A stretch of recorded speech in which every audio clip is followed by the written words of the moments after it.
Je m'appelle Isabelle Mauchin, je suis donc directrice à l'heure actuelle de la Cité des Électriciens. J'ai une formation au départ d'historienne de l'art, j'ai fait l'école du Louvre et l'Université de Montréal. Donc j'ai un double diplôme en muséologie avec une spécialité dans la muséographie nord-américaine. J'ai eu quelques expériences à l'étranger, au Canada et puis ensuite au Vietnam. Et puis après je suis revenue en France où j'ai occupé plusieurs postes. Donc dans des musées principalement, au musée d'art moderne, d'art contemporain de Lille, donc le LAM, mais aussi au musée de Beauvais, musée départemental de l'Oise, où j'ai déjà à cette époque-là participé à des travaux de rénovation. Rénovation d'un étage complet consacré au XIXe siècle, aux collections essentiellement peinture, sculpture, beaux-arts en général, du XIXe siècle, et également des travaux de réhabilitation architecturale sur un monument historique.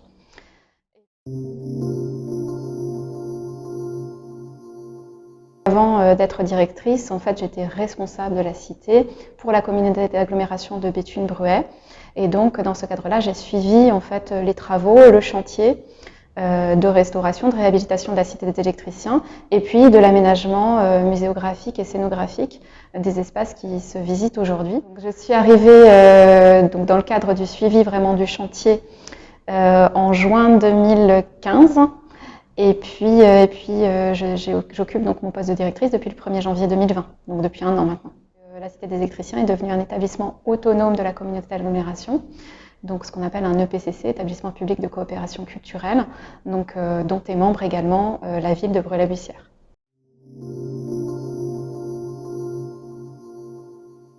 Le projet de la Cité des Électriciens, c'est en fait un projet multipolaire avec également des résidences d'artistes, des gîtes touristiques, des salles d'exposition temporaires, des ateliers et puis des grands espaces de jardin également. On a aussi une partie, alors que je ne dirige pas évidemment, mais qui est habitée, donc qui est toujours la propriété de Maisons et Cités, donc au total 10 familles qui vivent sur le site, avec lesquelles on travaille, puisque un des principaux enjeux du projet de la Cité des Électriciens, c'est justement la participation des habitants, des démarches de co-construction, dans le domaine artistique et culturel, mais aussi sciences humaines, comme on a pu le développer dans des projets plus récents. Une des idées fondatrices, c'est vraiment de créer ce lien entre, je dirais, l'étranger au sens large, les gens qui vont venir d'un peu plus loin, qui ne connaissent pas ce territoire, les artistes qui apportent la création, l'innovation, le regard aussi sur ce territoire-là, et les habitants du territoire.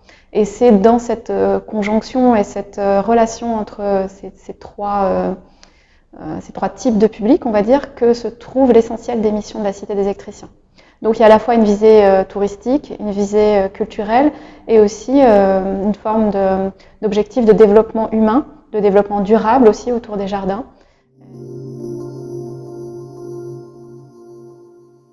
L'inscription au patrimoine mondial de l'UNESCO pour la Cité des Électriciens, elle intervient en 2012.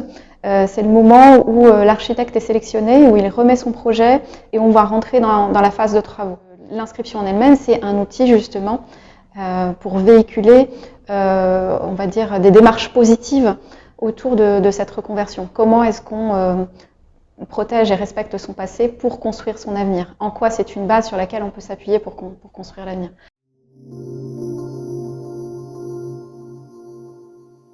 Le lien, du coup, il se fait vraiment tout naturellement chez nous, puisque, comme j'ai expliqué, l'inscription, finalement, elle a traversé le projet de la Cité des Électriciens quasiment depuis l'origine. Donc, cette inscription, elle parcourt, en quelque sorte, tout ce qu'on raconte à la Cité. Cet outil qu'est l'inscription, c'est une forme de levier du développement à la fois de la Cité des Électriciens, mais on l'espère, en tout cas, de l'ensemble du territoire du bassin minier.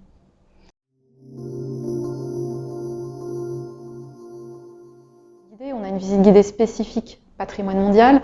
On a également un atelier pour les plus jeunes spécifique patrimoine mondial, qu'on espère d'ailleurs à terme pouvoir peut-être diffuser à d'autres lieux, à d'autres espaces du territoire qui seraient adaptés pour faire de la médiation autour de la notion de patrimoine mondial.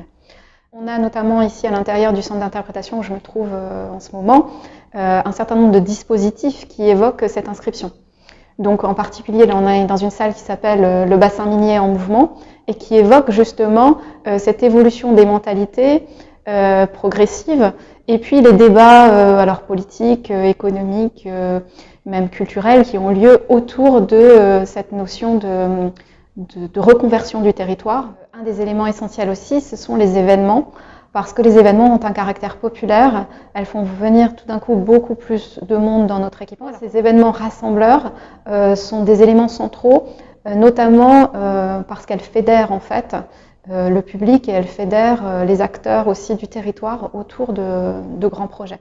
Donc en l'occurrence pour nous, et avec d'ailleurs là aussi l'apport de la mission, c'est l'anniversaire patrimoine mondial, donc nous on réalise chaque année le dernier week-end de juin, qui est un élément essentiel de notre programmation. Ce sont des journées au cours de laquelle la Cité des Écrissiens est complètement gratuite, donc on peut venir aussi simplement visiter la cité librement. Et puis on a en général des événements culturels particuliers. Donc là, sur la programmation de l'année, on aura un mapping qui traitera notamment de la question du patrimoine mondial en péril, ce qui permettra aussi de mettre un coup d'éclairage sur certains sites aussi du territoire qui ne sont pas encore soit reconvertis, soit restaurés, réhabilités.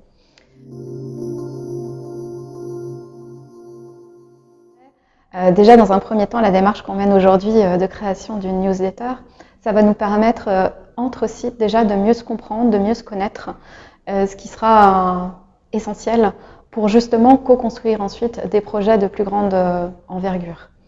Là, en ce moment, pour ce qui concerne la Cité des Écrissiens, on collabore relativement étroitement avec le centre historique minier de Leeuwarden. Mais c'est vrai qu'avec d'autres sites, on a moins de contacts. Alors, il y a la distance et puis il y a aussi la diversité des projets et la diversité, disons, des modes de prise de décision, des gouvernances en fait de ces grands sites. Déjà, ce qui est rassurant dans cette démarche, c'est qu'on est tous tournés vers l'idée de la reconversion du territoire, et je pense qu'on partage aussi un certain nombre de valeurs qui sont essentielles pour pouvoir communiquer et travailler ensemble. Et je pense qu'avec ces bonnes bases-là, déjà, on pourra avoir des dialogues, disons, enrichis une fois qu'on aura tous bien compris quelles sont nos missions, comment fonctionne chaque site, et pour qu'on puisse trouver des terrains de collaboration, d'entente et de projets.